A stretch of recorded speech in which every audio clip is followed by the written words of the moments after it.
Bonjour à tous, ce mois-ci direction le Burundi pour découvrir deux bourbons.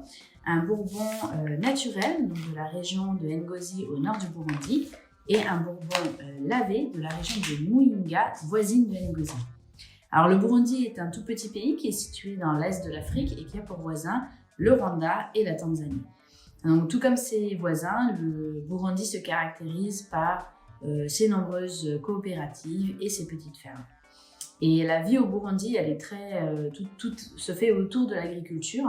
Elle peut être assez difficile parce qu'on a une surpopulation, donc on a plus de 11 millions d'habitants dans moins de 28 000 km², ce qui représente en fait le même espace de terrain qui est dédié uniquement à la culture du café au Brésil.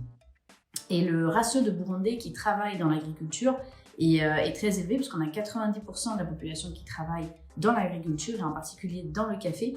Et le café est en fait une des sources de revenus les plus importantes du pays. Elle représente quand même un tiers des exports du Burundi. Donc la majorité de la production du café a lieu au nord du Burundi, en particulier à la frontière avec le Rwanda, d'où vient notre café notamment naturel. Alors l'altitude élevée dans cette région, qui est entre 1700 à 2200 mètres d'altitude, donne un climat favorable, stable, enrichi de sols volcaniques, ce que les plantes caféiers adorent. Donc la plupart des fermiers produisent de tout petits lots, donc ici on parle vraiment de moins d'1 hectare, et ces micro-lots vont être en fait récoltés par la famille, puis emmenés dans les stations de lavage, et à ce moment-là après vont pouvoir être échangés dans des coopératives, ce qui va permettre d'être rémunérés. Donc quand on voit la région Ngozi, on parle probablement d'où se situe la station de lavage, et les cafés verts proviennent en fait d'une multitude de petites plantations qui sont tout autour de la région.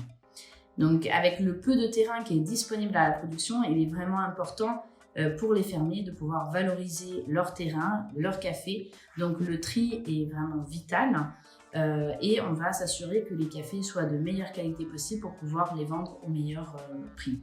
Donc on va avoir un soin tout particulier qui va être accordé à la fois au tri, au lavage, au séchage des grains. Au Burundi, on produit essentiellement du bourbon, donc c'est pour ça que aujourd'hui on vous présente ces deux variétés de bourbon.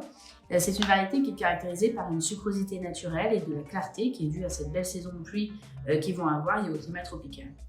Le café est généralement récolté entre mars et août, et les cafés du Burundi ont souvent le même profil que leurs voisins du Rwanda. Donc si vous avez eu l'occasion de les goûter, vous allez retrouver certains éléments qui peuvent être un petit peu communs. Alors les cafés du Rwanda auront tendance à avoir des notes un peu plus de fruits rouges et une acidité qui est quand même plus élevée, tandis que les cafés du Burundi, ils seront en général un peu plus rafraîchissants et en même temps ils auront un corps plus dense, des notes plus tropicales.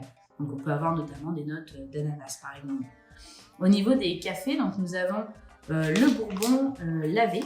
Alors la majorité des cafés au Burundi sont des cafés lavés. Donc ce café nous arrive de la région de Muyinga et il provient de la station de lavage Butihinda. Elle fait vivre entre 2500 à 3500 producteurs. Donc quand on achète un café, un lot en particulier, ensuite on va faire vivre beaucoup de familles. C'est un café qui est aux belles notes d'amande, de miel, qui est bien liquoreux.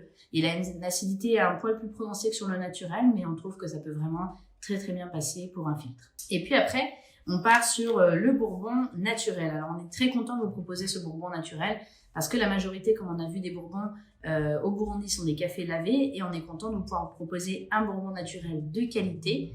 Celui-ci, il est produit par Janine Niyonzima Ariwan dans la région de Ngozi au nord du Burundi. Et donc comme on l'a vu, comme c'est une région qui est donc frontalière avec le Rwanda, on a des conditions proches du Rwanda. C'est des conditions qui sont optimales pour faire pousser un café de qualité, parce qu'on va avoir un sol qui est très fertile, un microclimat qui est créé par les collines et les montagnes environnantes. Donc toutes les conditions sont réunies pour faire un bon café. Et la productrice ici, Janine, est burundaise, mais elle a vécu de nombreuses années aux États-Unis et y a découvert le café de spécialité. Elle s'est rendue compte qu'elle pouvait apporter en fait son savoir-faire dans la ferme familiale au Burundi.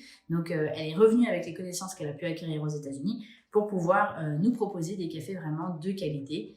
La ferme de Janine produit principalement des cafés naturels et elle vend majoritairement ses cafés aux États-Unis. Donc Janine, c'est une vraie businesswoman, donc elle s'occupe de tout ce qui a rapport à la ferme, de l'amélioration du process, du marketing, de la vente de ses cafés, et elle va vraiment pouvoir nous proposer de très belles tasses. Celle-ci, c'est une tasse qu'on apprécie particulièrement en espresso. On est sur une sucrosité bien élevée et un bel équilibre. Donc on espère que ces cafés vous ont bien plu, et puis on vous dit à bientôt.